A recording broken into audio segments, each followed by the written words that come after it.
नमस्कार मु लक्ष्मीकांत परिडा कालखंडर आज प्रथम अध्याय को प्रथम विषय को मु आपन को समस्त स्वागत करुच्ची। मु आपन किसी आज माने बेसिक टॉपिक उपरे जे कि आपन को गोटे मानवाधिकार उपरे आपन मानक मु कहवाक जनवाक चाहिए। प्रथमतः आपन एबे जो छत्तीसगढ़ गोटे घटना घटी रिसेंट जोटा कि आपण मैंने समस्ते तत्पर होते समस्ते भगवान को प्रार्थना करते जमीक कि राहुल बोली जो पिलाटा ता जीवन कौ भाई भाव बंची जाऊ हेले यही जो राहुल भली घटना बारंबार तो घटी चली एमतीक जे प्रथम थर जे राहुल बोली पिलाटा को जो छत्तीसगढ़ बोरियलू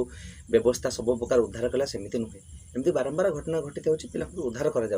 तो से दिन माने दुईटी कथार मुझे पार्थक्य जनवाक आपण विशेषकर चाहिए जे प्रथम कथा राहुल को जो से दिन उद्धार करागला देख से दिन व्यवस्था जो छत्तीसगढ़ सरकार बा राज्य सरकार बा हूँ केन्द्र सरकार हूँ से दिन किसी भी टंका किसी भी माने मानव संबल से व्यवहार करने से दिन पछघुंचा देले नहीं बा राहुल बापा माँ पाखे केते टंका अच्छी से भी देखिले ना जे केते टंका अच्छी पुओ को भल करने बस व्यवस्था जो मानविकतार जो सूक्ष्म अनुभूति को जे कि बंचई पिलाटा को केमी जीवित बस बंचा हे जे जहाँ टंका खर्च हो जेते समय गले हो जेते मानव संबल खर्च होते खर्च कर पिलाटा को जीवित कराला पिलाटा भगवान दया सुस्थ अच्छी किंतु मुझे आउ गोटे भिन्न प्रसंग विषय आपको कहबी जे कि मानव जो ठीक अच्छी राहुल तो जीवित हो गला माने जीवित हो गला एटा बहुत भल कथा निहत गोटे भल मेसेज समस्त है आम निहाती सचेतन होगा कि द्वितीयतः जो जो मानवाधिकार जो प्रतिदिन मेडिकल हो विभिन्न यही सामान्य घटना जो राहुल भली केते पिला जे कि माने से जो राहुल ठारू आउरी कम खराब अवस्था थाई मात्र तांका बापा माँ पाखे किसी टंका ना बोली से पिला माने मेडिकल छटपट ही मरुचंती किंतु सेते बेले ए जो मानवाधिकार कथा आसूची जो मानवाधिकार को रक्षा करने विभिन्न समय विभिन्न लोक आसी थाउचंती बा व्यवस्था थाउची सेते बेले माने एते कार्पण्य कोन पई से पिलांक पई पैसा खर्च करिया पई तेणु आपण मैंने जो मानवाधिकार जो दी प्रकार प्रसंग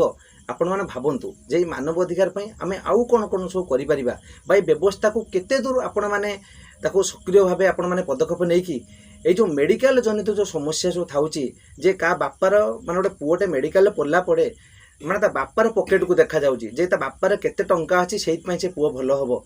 बा भाईटे मेडिकल पढ़ले ता बड़ भाई पॉकेट देखा जाऊँ केते टंका अच्छे भाई की भल हम बा भौणीटे पढ़ले भाई पॉकेट देखा जाऊँ केते टंका अच्छे से अनुसार पिलाटे ता भौणीटे भल हम बोली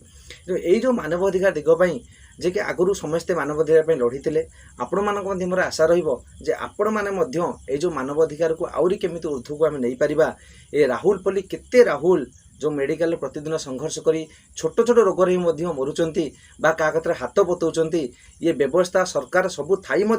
लोक मैंने हाथ पतिया को पछुना प्रतिदिन न्यूज रे आपण ओटीवी विभिन्न प्रकार जो कनक न्यूज केते प्रकार न्यूज चैनल थाउची प्रतिदिन ये घटना हजार हजार न्यूज आसता किए हाथ पते कि भिक मागुची कौन आपण मान को लगुनि जे ये जो लोक मैंने भिक मागुचंती बा का बापा देह भल पैसा मागुचंती का पिला पाठ पढ़िया पैसा मागुचंती तापई कौन केवल से परिवार दायी नाई आज्ञा तापे परिवार दायी नुहे तापे दायी हूँ व्यवस्था जो व्यवस्था को प्रति 5 वर्ष थे आपण मैंने भोट दे जिताती तेणु आपड़ जदि आपण भोट देवे तापर आपण मानकर देह खराब है बा जहाँ असुविधा है बा पिलाटे पाठ पढ़ा पाइलानी आपण व्यवस्था को हाथ जोड़ी पुणी लोक मैंने भिक मागी आपण मानक काम करा पड़ो ताले व्यवस्था को आपण मैंने भोट दौरान कौन प्रति 5 वर्ष थे आपने बाछुंट